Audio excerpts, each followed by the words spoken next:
तो पिछले एपिसोड में हमने देखा था कि जिन अपने ब्लाइंड ड्रैगन टेक्निक पर पूरी तरह से कामयाब न होने के कारण उसे हेलोजन होने लगे थे, जिसके बाद वो वूली के साथ सीवी सिटी के लिए निकल गया था, जहां पर रास्ते में जिन ने वूली से स्प्रिट माउंटेन की सबसे खतरनाक टेक्निक मांगी थी। और वो टेक्निक जब वूली ने उसके अंदर डाल लिया था तो वो टेक्निक उसके फाउंडेशन के साथ मर्ज हो गई थी। लेकिन उसी वक्त टाइगर क्लैन के बंदों ने उन पर हमला कर दिया, जिसे जिन ने अपने ब्लाइंड ड्रैगन टेक्निक को इवॉल्व करके 3 बॉडी ब्लाइंड ड्रैगन से हरा दिया था। तभी वहाँ पर फॉक्स ड्रैगन के मास्टर क्यूतियानु, जो कि सेंट लेवल पर था, एक लड़की और फॉक्स डेमन बिस्ट के साथ आ गया था। अब आगे तो इस पार्ट की स्टार्टिंग में हम देखते हैं कि कियानु वूली को अपनी आइडेंटिटी बताते हुए कहता है कि तुम स्पिरिट माउंटेन के लोग हमारे लिंक जो कंटिनेंट में क्या कर रहे हो, जिस पर वूली उसे जवाब देता है कि मैं यहाँ सी को ढूंढने आया हूँ। तभी उस फॉक्स बीस्ट पर बैठी हुई लड़की उसे चलाते हुए कहने लगती है कि तुम दोनों हमारे लिंक जोन के कंटिनेंट के बंदों को परेशान कर रहे हो, साथ ही वीक लोगों को वूली कर रहे हो। जिस पर उसे जिन कहता है कि तुम हमें कब वीक लोगों पर वूली करते हुए देखी हो, और ये बात तो हमारी पर्सनालिटी के बिल्कुल ही उल्टा है, मैं किसी वीक को वूली नहीं करता।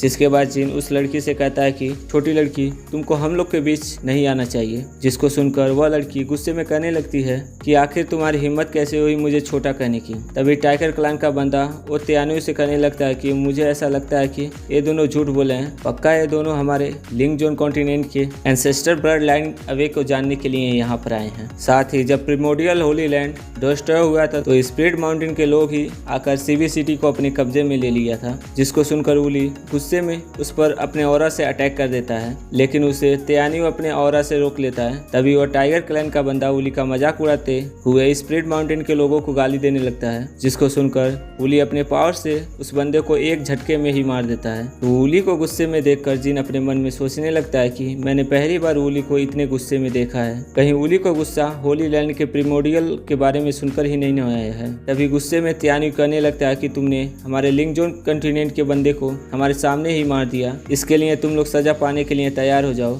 इस पर त्यानु अपनी स्वार्ड बाहर निकाल लेता है, जिसके बाद सिल्वर फॉक्स भी अपने साइज को बड़ा करके फाइट के लिए तैयार हो जाता है। जिसके बाद दोनों हवा में आ जाते हैं। तभी त्यानु अपने पावर को उस फॉक्स में डालकर उसे सोल ड्राइंग टेक्निक से वूली पर हमला करवा देता है। तो वूली भी अपने गोल्डन व्हील को बुद्धा टेक्निक से रोकने लगता है, जहां उन दोनों के अटैक टकराने के कारण वहां पर तेज एनर्जी निकलने लगती है। जिससे बचने के लिए जिन अपने चारों ओर एक बैरियर क्रिएट कर लेता है। इधर वूली के अटैक को रोकने के लिए त्यानु और उस फर्स्ट विस्ट को दिक्कत हो रही थी। तभी वहाँ पर एक ग्रीन कलर की सोल्ड आकर उन दोनों के अटैक को नलीफाई कर देती है। तो यह देखकर वहाँ मौजूद सभी लोग हैरान हो जाते हैं। तभी वहाँ चियानु नाम का एक बंदा आ जाता है, जिसने उस स्वॉर्ड से वूली और त्यानु के अटैक को डिस्ट्रॉय किया था। जिसके बाद वो वूली के पास आकर त्यानु से कहने लगता है कि वूली मेरा स्टूडेंट है, इसलिए तुम यहाँ से चले जाओ। तभी वह फॉक्स बिस्ट भी वूली से कहने लगती है कि हम जियानु से दुश्मनी नहीं ले सकते हैं, इसलिए बेहतर यही होगा कि हम अभी के लिए यहाँ से चले जाएं। तभी वह फॉक्स बिस्ट भी त्यानु से कहने लगती है कि हम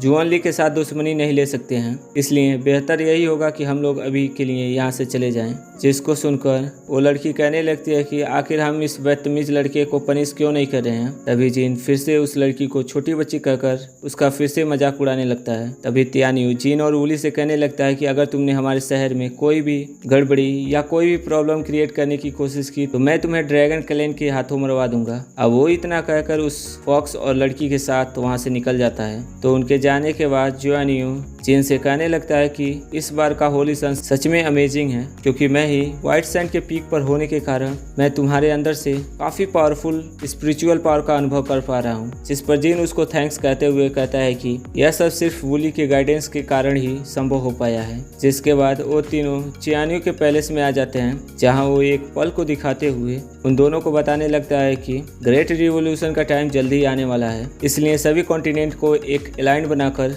5 कॉन्टिनेंट को प्रोटेक्ट करना होगा। तभी वूली जियानु से कहने लगता है कि तुमने इस मैजिक वेपन का इस्तेमाल इस सिटी के प्रोटेक्शन में लगा दिया, जिसके कारण तुम सेंट लेवल पर ब्रेक थ्रू नहीं कर पाए, जिसके लिए तुमने एक छोटी सी अच्छाई के लिए काफी बड़ा नुकसान करवा दिया, क्योंकि अगर तुम सेंट बन गए होते तो तुम भी 5 कॉन्टिनेंट को प्रोटेक्ट कर पाते। अब वो आगे अपने मास्टर से कहने लगता है कि ऐसा लगता है कि आप स्पिरिट माउंटेन के बुद्धिज्म के पाथ से भटक गए हो। जिस पर उसका मास्टर उससे कहने लगता है कि ऐसा कुछ भी नहीं है। इसके बाद वो दोनों ऐसे ही आर्ग्यूमेंट करने लगते हैं। तभी जिन चिल्लाते हुए कहता है कि मैं होली सन होने के नाते तुम दोनों को चुप होने का ऑर्डर देता हूँ। तभी जिन जियानियों से कहने लगता है कि मैंने ऐसा सुना है कि पास्ट में कुछ रॉबर्ट्स के कारण एक युद्ध शुरू हो गई थी और उन्होंने ही प्रिमोडियल लैंड को तबाह कर दिया था। तो आखिर वो रॉबर्ट्स क्या चाहते हैं? जिस पर जियानियो कहता है कि मुझे माफ़ कर, क्योंकि उन रोवर्स ने मेरी मेमोरी इरेज कर दी थी, जिसकी वजह से मुझे उन लोगों के प्लान के बारे में कुछ भी याद नहीं है। तो यह सुनकर वूली और जिन हैरान हो जाते हैं। तभी जियानियो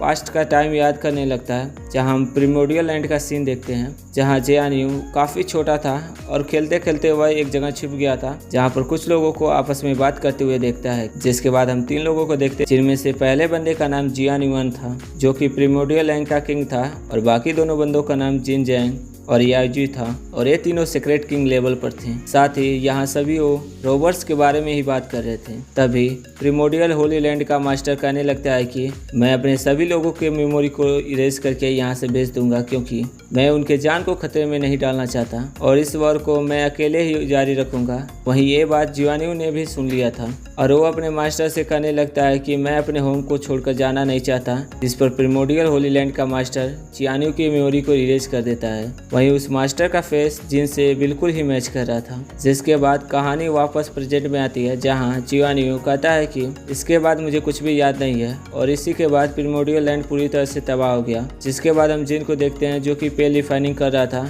जहां पर वो अपने मन में सोचने लगता है कि क्या वो रॉबर्ट्स प्रिमोडियल होली लैंड से ट्रेजर चोरी करना चाहते थे। जिसके बाद फिर से जिन को कोई आवाज़ सुनाई देती है और उसका पेल ऑटोमेटिक फर्नेस से बाहर आ जाता है, और इसी के साथ यह पार्ट यहीं पे एंड होता है।